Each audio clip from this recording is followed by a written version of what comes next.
Hi everyone, this is Don Gold, the art guy, with another art video. Today I want to talk to you about putting heart into your paintings, creating an interesting mood with emotion and energy.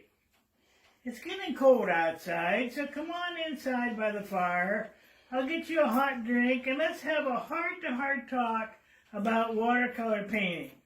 For a while now you have been putting paint on paper. Do you agree with me that you get a certain pleasure from applying paint to paper? I know I do.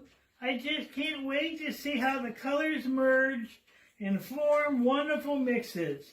I don't ever want to lose that excitement because it is for me one of the reasons I so enjoy painting with watercolors in the first place.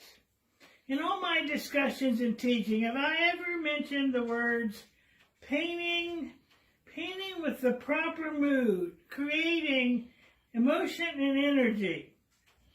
Well, I don't recall that I have, so let's give it a try. Shall we? I think once you understand how important painting the proper mood is in your watercolor painting, your game will be up tremendously. Guess what? Many of your watercolor paintings automatically have a certain mood and energy. This is due to a large part to the overlaying of washes and shining through of previously painted areas. Note, what invariably draws the viewer's attention to a painting is not how beautiful it is or how well painted it is, although these things are important, but you may be surprised to know that the real factor is how the artist has set the proper mood, creating a presence of emotion and energy. Have you ever entered a jury show and had your artwork rejected? 9 out of 10 times it was rejected. It was not rejected because it was poorly painted, but because it did not possess good presence.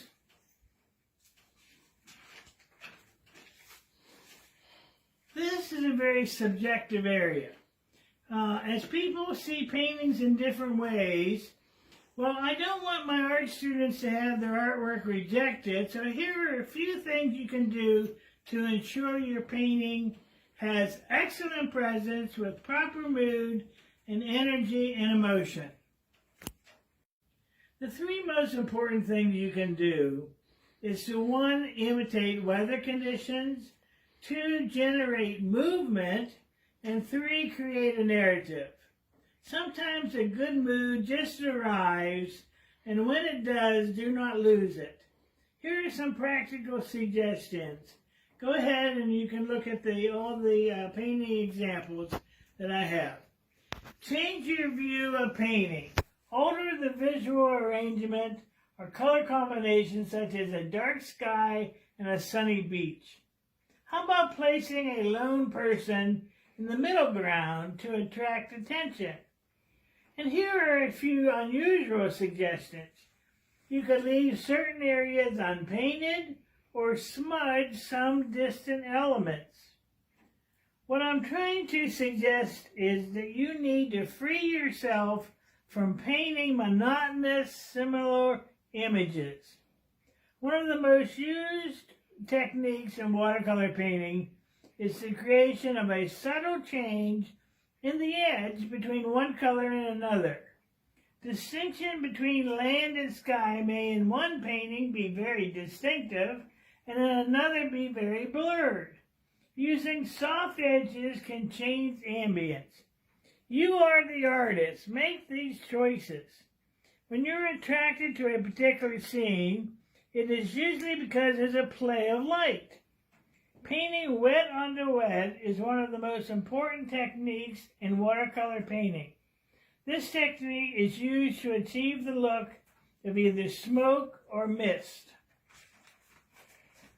Now, the illusion of movement within a painting is very exciting as the mood becomes agitated and lively. You should use both wet on the wet and wet on the dry. Many of us like to paint trees in our painting, but how many of us paint the leaves blowing in the wind? It is the same with horses. Don't paint a horse just standing. Paint a horse galloping. Try painting as quickly as possible with a fully loaded brush. Paint with your arm extended, not just your wrist. Be bold and quick. What I want to talk about now is put heart into your paintings. Have you ever walked into a room and had a painting instantly catch your eye? Did it tug at your heartstrings? Did it tickle you or make you laugh or smile? The artist evoked the emotion by putting heart into the painting. Putting heart into paintings can be achieved in a number of ways. Poses, expressions, your choice of colors in your palette, lighting, and all the effect, the mood of your painting can be used to bring sensitivity or humor to your subject. The success of painting is determined by careful planning long before a brush ever touches the paper. To put heart into your paintings, consider these important points. First one, emotional association. When your mind makes a connection with something, it feels an emotional association. You can use this to your advantage when painting by creating a subject that calls up personal feelings and memories of the viewer. And number two, interaction. Showing the interaction between subjects is a great tool to add heart and emotion to your paintings. One way to show interaction in a painting is with eye contact. This can occur between multiple subjects within a painting or between your subject and the viewer. And then there's surprise. The element of surprise can be very different meanings and uses in a painting, each of which are attempts to impact the viewer and get a reaction. For instance, a viewer might be surprised or delighted when they stumble upon a hidden subject, or maybe the subject of the painting itself is surprised and excited, eliciting the same feelings in the viewer. And then there's lighting. Most artists will agree that lighting can be a key ingredient in making a painting radiate energy or exude warmth. Lighting can set the mood of a painting and can play its part in its success or failure. Getting the lighting right takes practice, but what a joy when it all comes together. A warm palette enhances the glow of a sunset and warms the skin tones. Another one is sparkle. Adding sparkle highlights to the eyes make them come alive. Sparkle implies light, and light is a source of warmth. Combining light and warmth can help your painting heart. Sparkle, however, does not just apply to the eyes. It is essential on reflective surfaces such as windows, glass objects, or mirrors. Whether you're painting a pair of eyes or a crystal vase, determine the light source and its direction for proper placement of the sparkle. The placement may be accurate to be convincing. It's amazing how such a small step makes such a huge difference in making your subject appear three-dimensional. And then there's action. Movement can create excitement in a painting. The viewer will be drawn into the action when your subjects are busy and lively. Both the wind-blown hair and the running position of the body show that the little girl is moving. These clues help the viewer's eyes move around the painting. The expectation of sudden movement keeps our eyes lingering over the painting. And then there's color.